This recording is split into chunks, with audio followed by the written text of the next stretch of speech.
Pautal-utal sa interview, pinag-uusapan naman sa ngayon si President Bongbong Marcos at Martin Romualdez na umano'y wala na nga ba umano sa tamang pag-iisip sa ngayon ang dalawa. Narito ang isa sa leaders pinag-uusapan ang kanilang look sa isa sa ngayon sa panibagong interview. Panood natin ang full video. Ako naman si Kudinger TV.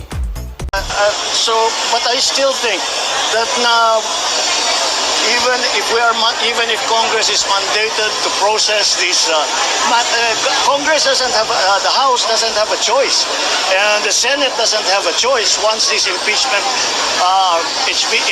complaints are filed.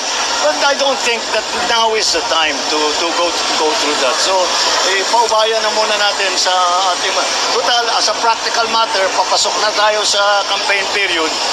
Wala nang congressman, wala nang senador dahil nangangampanya na sila. Hindi tayo makakapagbuo ng quorum.